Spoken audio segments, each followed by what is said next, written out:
మోకాల నొప్పులకు ఎటువంటి సర్జరీ లేకుండా ఎపియాన్ పెయిన్ క్లినిక్ అందిస్తున్న అత్యాధునిక చికిత్స. క్యాన్సర్ వస్తే ఇంత ఖర్చు అవుతుంది, అంత ఖర్చు అవుతుంది అని చెప్పి మీరు ప్రీమియంలు కట్టండి, ఇన్సూరెన్సులు కట్టండి అని ఒకవైపు ప్రకటనలు చేస్తున్నారు రేడియోలో. ముందుగానే కనుక్కోండి మీకు రోగం వస్తుందని ఈ డయాగ్నోస్టిక్ ల్యాబ్ వాళ్ళు ప్రకటనలు చేస్తున్నారు. 30 సంవత్సరాలు వచ్చాయా, బాడీ చెకప్ రండి, ఒకరు చూపించుకుంటే ఇంకొకరికి ఫ్రీ అని చెప్పి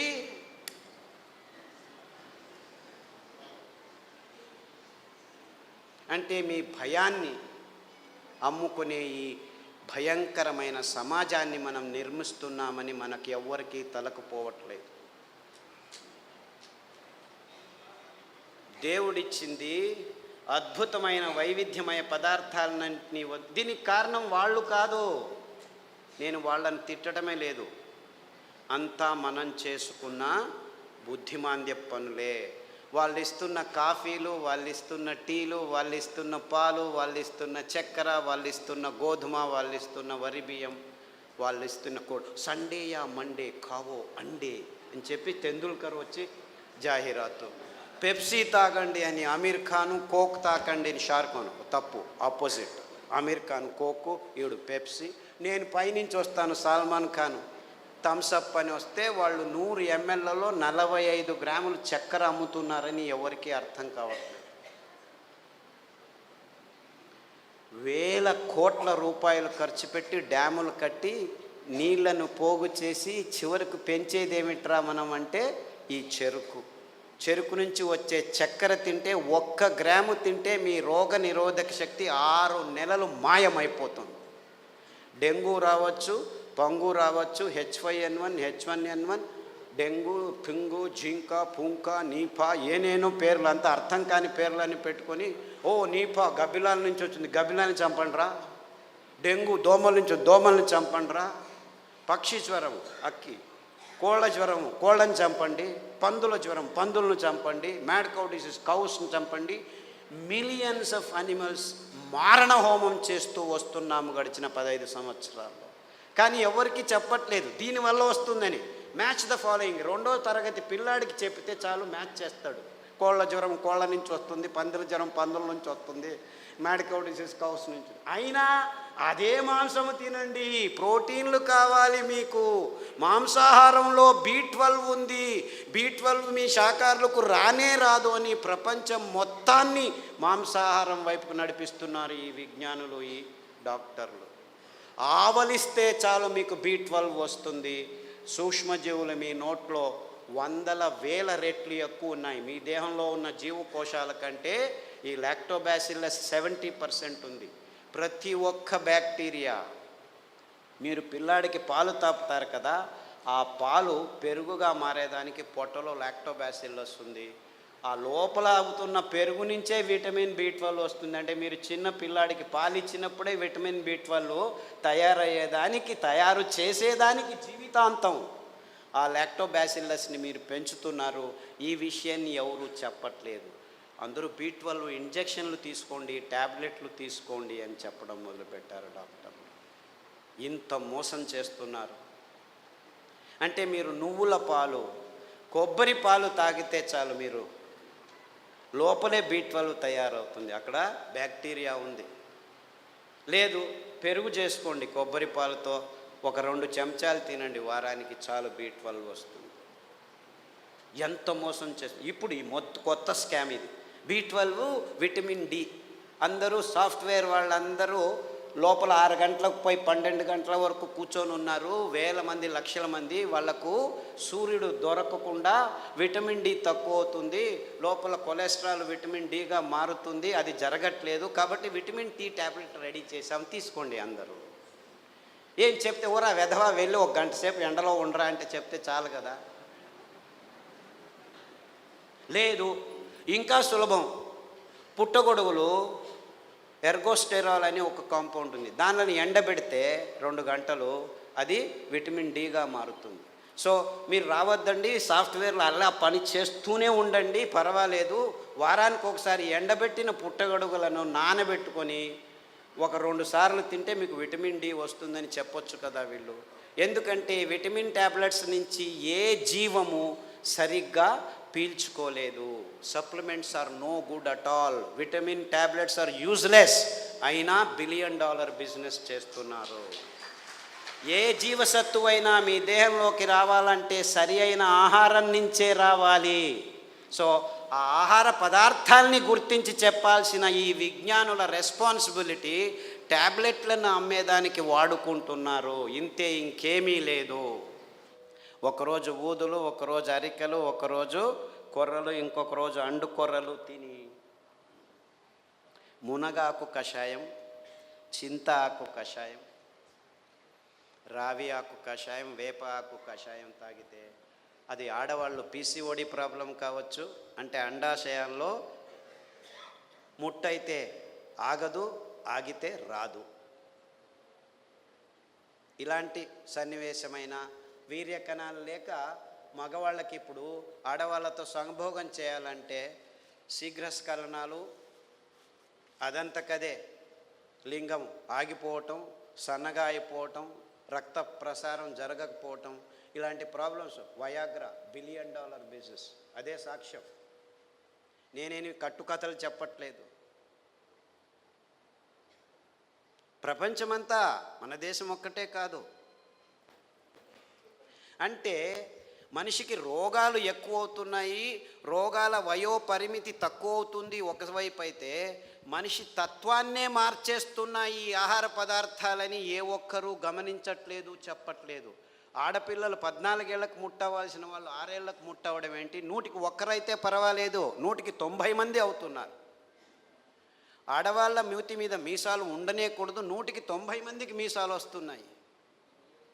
ముట్టు సహజ ప్రక్రియ, అంత ఇబ్బందులు ఏమి ఉండకూడదు, 100కి 100 మందికి నొప్పులు వస్తున్నాయి. డాక్టర్ దగ్గరికి వెళ్తే పెయిన్ కిల్లర్స్ ఇస్తారు, అందులో వేసుకున్న వాళ్ళకి 16 మందికి కిడ్నీ ప్రాబ్లం వస్తున్నాయి. 100కి నెల పెయిన్ కిల్లర్స్ వేసుకుంటే 2-3 సంవత్సరాల్లో కిడ్నీ ప్రాబ్లమ్స్ వస్తాయి. యూరిక్ యాసిడ్ ఎక్కువ అవుతుంది, క్రియాటినిన్ ఎక్కువ అవుతుంది, యూరియా ఎక్కువ అవుతుంది. ఇలాంటి ప్రాబ్లమ్స్ నో ప్రాబ్లం, డయాలిసిస్ చేస్తాం రండి అంటారు, మిషన్లు రెడీ పెట్టుకున్నామంటారు. అంటే ఇంత వైజ్ఞానికమైన విషయాలు మన కళ్ళ ముందు, మన ముక్కు కింద జరుగుతూనే ఉన్నాయి. ఏ ఒక్కరూ లేచి అడగట్లేదు, ప్రశ్నించటం లేదు. ఎందుకంటే సైన్స్, విజ్ఞానం అనే ఈ కబంధ హస్తాల్లో ఇరుక్కుపోయాం. అంతా విజ్ఞానమే. ఎక్కడుంది? ఈ వాణిజ్యీకరణ ఒత్తడంలో చేసి ఎవరు నోరు మెదపకుండా చేసేసారు. So what are we doing here? మళ్ళా గొప్పగా జంబాలు, రేపు మొన్నడు పోయి మంగళగిరిలో సంసారం పొద్దున్న లేస్తే కక్కస్ సరిగ్గా చేయట్లేదు. ప్రతి ఒక్కరూ కక్కస్ చేయాలంటే ట్యాబ్లెట్ తీసుకోవాలి, లేకపోతే వేడి నీళ్ళు తాగాలి, లేకపోతే ఇక్కడి నుంచి అక్కడికి తిరగాలి, బీడీ తాగాలి, సిగరెట్ తాగాలి, కాఫీ తాగాలి, లేదు ఒక పెగ్గు వేయండి. వాడు డాక్టరే పెగ్గు వేయమన్నాడు, మగ్గులు వేసుకుంటూ కూర్చున్నారు. అర్థమైందా peg mug? This is the nonsense that human race has been indulging in the last 30-40 years. And we are all claiming ourselves to be civilized, educated, and in scientific age. ఏమిట్రా science? పొద్దున్న లేస్తే కక్కస్ చేయలేవు, రాత్రి వస్తే నిద్రపోలేవు.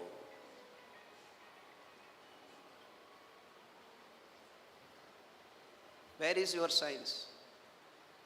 మళ్ళా నిద్ర రావట్లేదు, మనిషి యోగా చేస్తాను, కూర్చొని యోగా అని కూడా.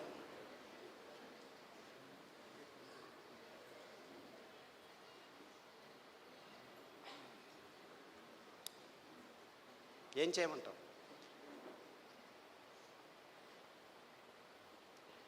యోగా చేసి నిద్ర రావట్లేదు, ట్యాబ్లెట్ వేసుకున్నా నిద్ర రావట్లేదు.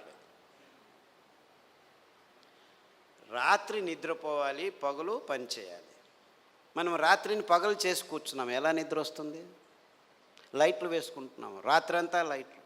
అస్సలకు ముందు నీవు చీకటి చేసుకొని రూములో పడుకుంటే అద్భుతమైన ట్రిగ్గర్స్ మీ మెదడులో జీవరసాయనిక రసాల్ని ఉత్పాదనం చేస్తాయి. నిజమైన నిద్ర వస్తుంది, గాఢ నిద్ర వస్తుంది. అతి అద్భుతమైన నిద్ర మీ దేహానికి తడితే మీలో రోగనిరోధక శక్తి ఎక్కువ అవుతుంది. అంటే ఈ మధ్య ప్రపంచంలో మానవ జాతి సరి అయిన నిద్రపోవట్లేదు. ఎందుకంటే కారు అడవుల్లో కూడాను లైట్లు వేసేదానికి రెడీ అయిపోయారు. సో ఒక్క విజ్ఞాని కూడా చెప్పట్లేదు అందరూ చీకటి చేసుకొని నిద్రపోండి అని. ఎప్పుడైనా నిద్ర రాకుంటే ఈ ట్యాబ్లెట్ వేసుకో అని చెప్తున్నారు. మీరు 10 సంవత్సరాలు నిద్ర కోసం ట్యాబ్లెట్ తీసుకున్న వాళ్ళు నా దగ్గరికి వస్తే 3 గంటలు చీకట్లో కూర్చో, ప్రతిరోజు ధ్యానం చెయ్యి, పుస్ అని ఊదొద్దు, ఊరికే దేవుడిని తలుచుకో. ఆస్ట్రేలియా నుంచి ఒక అబ్బాయి వచ్చాడు, 28 ఏళ్ళు. ఎప్పుడు చూడు ట్యాబ్లెట్ ఇది అది అని చెప్పి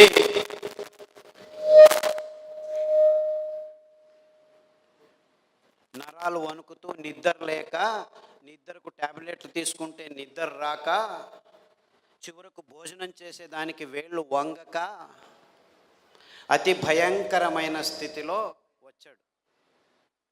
నిద్రపోయి 30 రోజులైంది. ఇలా కళ్ళు ఇలా అయిపోయాడు.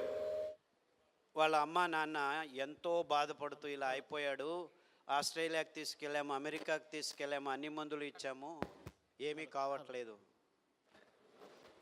అరికలో రాత్రి నానబెట్టి ఉదయం నానబెట్టి రాత్రి, ఉదయం వండిన గంజి రాత్రి వండిన గంజి ఉదయం తాగిపించండి. దానికి తోడు చన్న సాంబారు ఉల్లిపాయలు, ఎర్రగడ్డలు దంచి మజ్జిగలో వేసి ఆ మజ్జిగ తాగించండి. చీకటి గది చేసేసి బాగా గంజి తాగిపించి వాడిని లోపలికి వేసేసి తలుపు వేసేసి ఇంకా వాడి వైపు చూడకద్దండి అంటే, అయ్యో ఎలా అని చేయండి, 3 గంటల తర్వాత వెళ్ళి చూడండి అని చెప్పాను. అక్కడ బెడ్ కూడా వేయకండి అని చెప్పాను. 3 గంటలు తట్టుకోలేక ఆ తల్లి 1:30 గంటకే మెల్లిగా తలుపు తీసి చూస్తే వాడు బార్లా పడుకొని నిద్రపోయాడు. 3 రోజులు లేవలేదు వాడు. ఫోన్ చేసి లేవటమే లేదు, లేపి గంజి వాడు, ఏమీ చేయొద్దండి నిద్రపోనివాడు, 3 రోజులు కాదు 6 రోజులు నిద్రపోయినా ఏమీ ఇబ్బంది లేదు అని చెప్తే 3 రోజుల తర్వాత లేచి కంప్లీట్లీ ఆల్ రైట్, మళ్ళీ ల్యాప్టాప్ తీసుకుంటాను అంటాడు. వేదవా, ఆ ల్యాప్టాప్ నుంచే నీకు ఈ రోగం వచ్చిందిరా.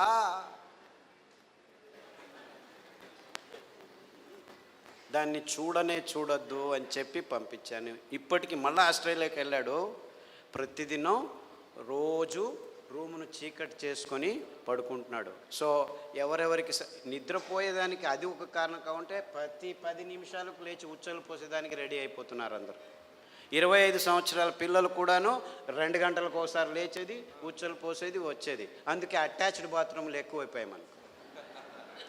ఎవరైనా ఆలోచించే బెడ్రూమ్లో ఏముంటాయి ఆ టాయిలెట్లు? నాకు అర్థం కాదు. బెడ్రూమ్లో టాయిలెట్టా? ఎవరైనా ఆలోచిస్తున్నారా? నిద్రపోయే చోట ఏమిటాయా కక్కస్ చేసేది? నాకు అర్థం కాదు. The whole world has not asked this question till today. Attached bathroom ఇల్లు కట్టారా? ఎన్ని అటాచ్డ్ బాత్రూమ్? ప్రతి రూముకు బాత్రూమ్ కట్టారు. అంత కర్మ. అంటే ఒక్కరికి సరిగ్గా ఉచ్చలు పట్టుకునేదానికి శక్తి లేదనమాట. ఉచ్చలు వెంటనే